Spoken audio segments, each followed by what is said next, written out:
अनंत कोटि ब्रह्मांडी नायक राजाधिराज योगीराज प्रभम श्री सच्चिदानंद समस्त गुरु साईनाथ महाराज की जय। बोलो साईनाथ महाराज की जय। मैं दर्शना शर्मा। ओम साई राम। साई सचरित्र प्रसंग में आज हम करेंगे नाना साहेब चंदोरकर जी का प्रसंग। जी हाँ, पंढरपुर में गमन और निवास। नाना साहेब चंदोरकर जी हमारे साईं बाबा के परम भक्त थे, परम भक्तों में से एक थे।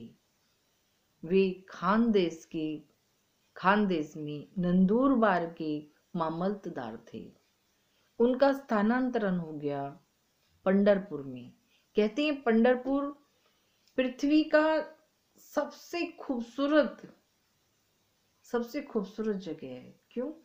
हमारे ठाकुर जी विराजते हैं, विठोबा जी।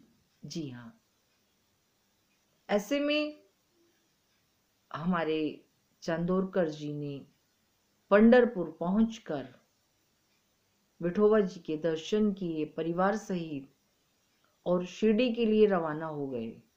क्यों? क्योंकि वो जल्द से जल्द पंढरपुर में अपना कार्यभार संभालना चाहते थे।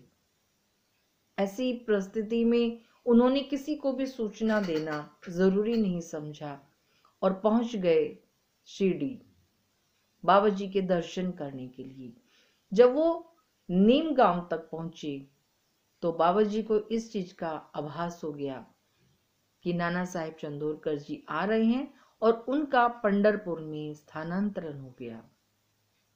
बाबा अपने प्रिय भक्तों के साथ वार्तालाप कर रहे हैं।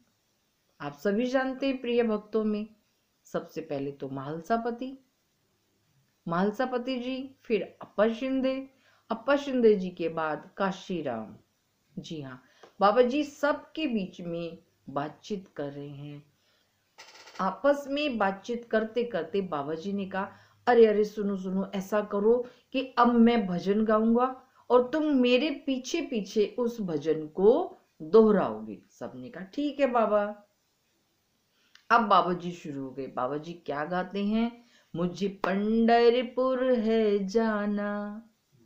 सब कहते हैं हमें पंढरपुर है जाना। क्यों?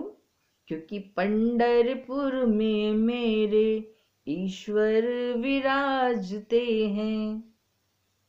अब बाबा जी ने कहा, अब अरे वहीं पे जाके रहना, मुझे पंढरपुर है जाना। तभी भजन समाप्त हुआ और नाना साहेब चंदोरकर जी प्रार्थना करने लगे, बाबा जी मुझे आपकी आज्ञा चाहिए। बोली मेरी आज्ञा? मेरी क्या आज्ञा? नाना साहेब चंदोरकर जी कहते हैं, बाबा जी मेरा पंढरपुर में स्थानांतरण हो गया है, मुझे जल्द से जल्द वहां पहुंचकर अपना कार्यभार संभालना है, आप आज्ञा दें तो मैं जाऊं। बाबा जी ने कहा, अरे जब तुम्हारा स्थानांतरण हो गया तो मेरी आज्ञा की क्या आवश्यकता? बोले आपकी आज्ञा के बिना तो मैं हिलूंगा भी नहीं। लेकिन यहां सब मुस्कुराने लगे। नाना साहेब चंदोरकर जी को बड़ा अजीब लगा कि मैं आज्ञा मांग रहा हूं और बाबा जी से कह रहा हूं कि बाबा जी आप मुझे आज्ञा दें, परंतु आप भी मेरे साथ पंढरपुर में रहें, वहां विराजें, वहीं पर रहें।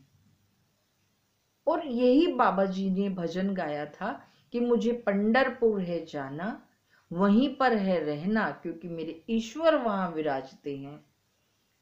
सब मुस्कुराने लगे, कहने लगी कि अरे नाना साहेब चंदोरकर जी, बाबा जी तो अभी यही भजन गा रहे थे, आपने भले ही बिना बताए आप पहुंच गए हैं परिवार सहित, लेकिन बाबा जी को आपके आने का अंदेशा हो गया था, इसीलिए तो बाबा जी भजन गा रहे थे कि मुझे पंढरपुर है जाना।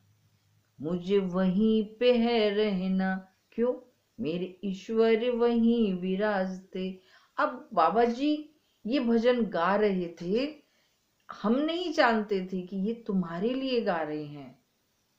बाबा जी मुस्कुराने लगे, अरे मैं तो हर जगह अपने भक्तों के साथ रहता हूँ, अपने बच्चों के साथ रहता हूँ। मैं तुम सब से अलग नहीं हूँ, मैं तुम सब के साथ हूँ। इसलिए खुशी खुशी जाओ और पंढरपुर में अपना कार्यभार संभालो भाई, मैं हमेशा तुम्हारे साथ हूँ। बाबा जी से आज्ञा लेकर के नाना साहेब चंदोरकर जी आज्ञा लेते हैं, उदी लेते हैं और अपने परिवार के साथ वहां से चले जाते हैं। कहाँ के लिए? पंढरपुर के लिए, जहां उनको अपना कार्यभार संभालना था।